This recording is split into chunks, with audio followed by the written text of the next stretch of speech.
जोर धरी महाराष्ट्र राजनीति घटनाक्रम बीजेपी को गादी हटाई सरकार गढ़िया जाऊँगी शिवसेना एनसीपी और कांग्रेस मेंट। शिवसेना मुख्य उद्धव ठाकरे हेबे मेंट सरकार मुखिया अर्थात उद्धव संभाଳିबे मुख्यमंत्री गादी। आसंताकाली शपथ ग्रहण उत्सव थिबा बेले आज विधानसभार स्वतंत्र अधिवेशन रही। यह भितर राज्यपाल भगत सिंह कोश्यारी को भेटिया जाउछंती मेंट सरकार नेता। राज्यपाल सहित उद्धव साक्षात केउ प्रसंग रहिबो ताहा स्पष्ट होइनी। सेपटे आरंभ हो सारी विधानसभार स्वतंत्र अधिवेशन। एक मतानं त्याला अनुमोदन द्यावं। ठराव दोन्ही ठराव मान्य होऊन पारित झाले आहेत असं मी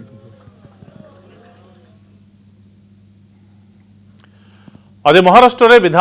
महाराष्ट्र विधानसभा स्वतंत्र अधिवेशन। शिवसेना एनसीपी कांग्रेस सरकार शपथ नेबा आगरू नुआ विधायकों को शपथपाठ कराउछंती अस्थायी बाचस्पति। विधानसभा स्वतंत्र अधिवेशन को विधायक मानकु बस चुके आनिया परे समस्त को स्वागत करिसेंती एनसीपी नेत्री सुप्रिया सुले। स्वतंत्र चेकिंग गेट दे आसिबा समय जन जन करी समस्त को सुप्रिया स्वागत करुथिबा देखिबाक मिलिछि। गतकाली राज्यपाल को भेटी सरकार गढ़िया पाई शिवसेना एनसीपी और कांग्रेस निर्वाचित नेता उद्धव ठाकरे दाबी जणाई सारिबा परे आज बसिछि विधानसभार स्वतंत्र अधिवेशन। मेंट सरकार निकट में 162 विधायकों सहित अन्य विधायकों को आज शपथपाठ कराउछंती अस्थायी बाचस्पति कालिदास कोलंबकर। आज सकाळ 8टारू आरंभ होइछि प्रक्रिया।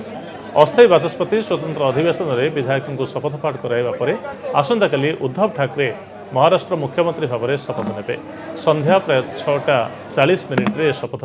ग्रहण कार्यक्रम कर जनापड़ी। मुख्यमंत्री हेबारे उद्धव हेबे ठाकरे परिवार प्रथम सदस्य। कांग्रेस शिवसेना और एनसीपी को नहीं मिलित बैठक में गतकाली उद्धव को नेता निर्वाचित करा। शिवसेना एनसीपी और कांग्रेस मेंट को महाराष्ट्र विकास अघाड़ी ना नामकरण कर मेंट आगामी 5 वर्ष पर्यंत शासन करिबो बोली दाबी करिछि शिवसेना।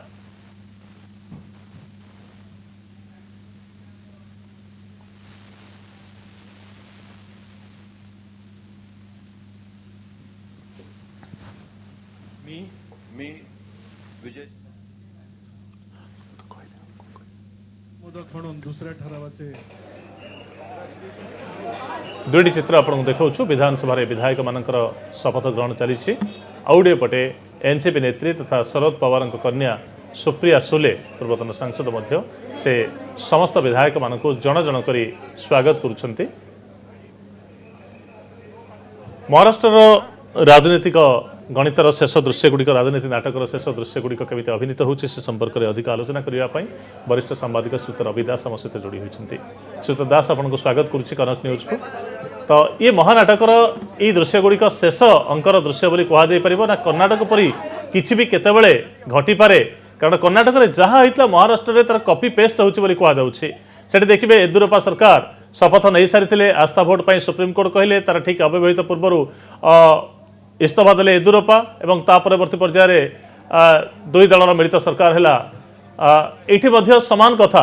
बीजेपी मुख्यमंत्री पदर देवेंद्र फडणवीस इस्तफा देते। अजित पवार ता पूर्व इस्तफा देते। एपटे आज विधायक मानक शपथ ग्रहण कराउछंती अस्थायी बाचस्पति एवं आसंताकाली 3 दलर सरकार। तो एतिक सीमित रहा महाराष्ट्र राजनीति ना कर्णाटक में परवर्ती वर्षे पर जहाँ होता मेंट भितर फाट पुणी बीजेपी सरकार को आसला ए संभावना एटी अमूलक नुहे बोली कहुपे। नहीं ये संभावना तो सब संभावना तो निश्चित रहा बड़ कथा होरी भाव में पूरा नाटक आप देखिले जेबरी भाव में सरकार जपरी होगला 3 दल भितर जिते आलोचना जिते कथबार्ता होरी भाव में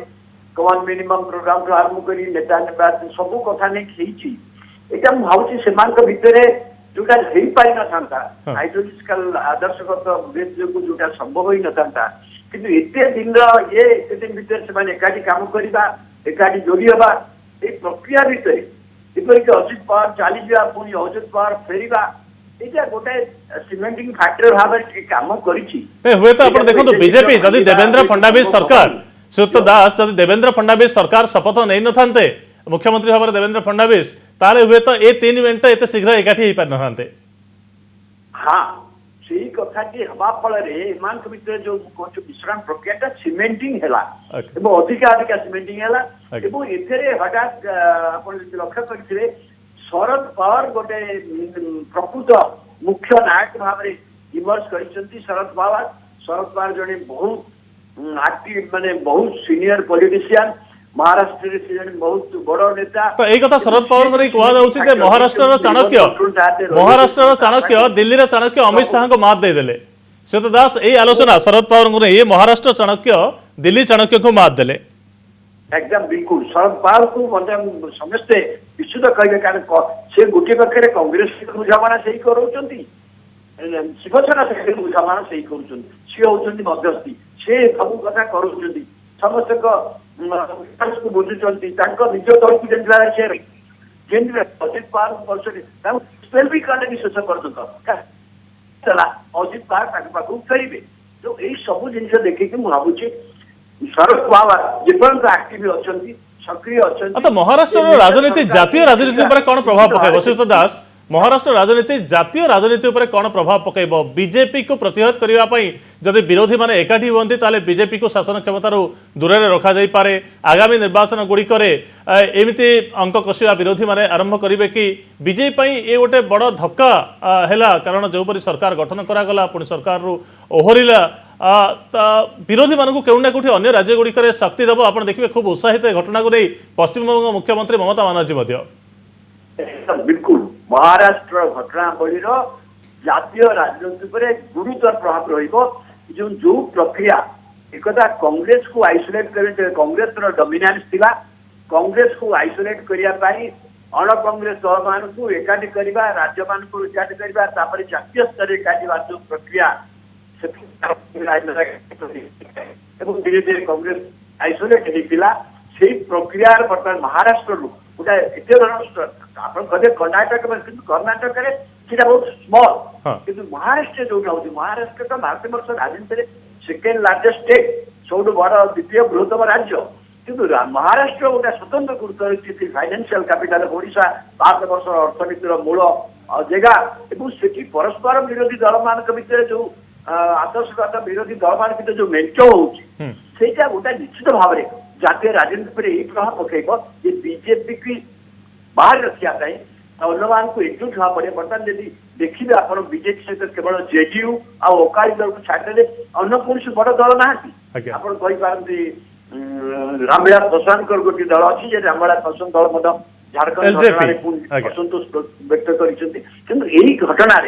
गोटे बहुत सांघातिक कथा हम जातीय राजनीति की अन्य राज्य मान को प्रभावित करे अन्य राज्य प्रभावित करे जातीय स्तर में निश्चित भाव में आर प्रभाव पड़ो। ओके आउटे गुरुत्वपूर्ण कथा हो दास जे एई तीन दल एनसीपी शिवसेना एवं कांग्रेस जो मिलित गोटे कॉमन मिनिमम प्रोग्राम तैयारी करिसेंती एवं महाराष्ट्र विकास आगाड़ी नारे गोटे मेंट तैयारी करिसेंती एई मेंट 5 वर्ष पर्यंत स्थिर सरकार दे परिबो कि तीनिटी दल भितर मतपार्थक्य आसीबोनी कि मंत्री पद बंटन को नहीं भाग बंटा को नहीं एवं जदि भविष्य में मतपार्थक्य हुए एबे आवश्यकता अच्छी बीजेपी को दूर रखा सरकार गठन करा किंतु वर्ष 2 वर्ष सरकार चलला परे जदि मतपार्थक्य हुए ताले बीजेपी पुणी थे एथुर फायदा नहीं सरकार गठन करने पे उद्यम करिवो किंतु वर्तमान समय प्रश्न आसुछि जे महाविकास अगाड़ी रूपरेख कौन रहिबो श्वेतदास बोधवे श्वेतदास सहित आम जोगाजोग विच्छिन्न होइछि बहुत बहुत धन्यवाद श्वेतदास श्वेत रविदास आम सहित जोड़ी होते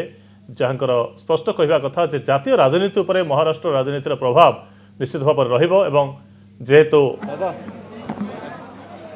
बीजेपी को शासन क्षमतार बाहर रखा अन्य विरोधी माने एकाठी होउछंती एवं विगत दिन में कांग्रेस जो नीति सारा देश में प्रचलन होता कारण कांग्रेस जो क्रमवर्धिष्णु प्रभाव थिला ताको ह्रास करने अन्य विरोधी माने एकाठी होते वर्तमान समय रे विभिन्न राज्य रे जातीय स्तर में बीजेपी जो आधिपत्य रही जो प्रभाव रही ताकू ह्रास करने विरोधी माने एकाठी होती महाराष्ट्र राजनीति निश्चित भाव में जातीय राजनीति उपर एक बड़ प्रभाव पकेब।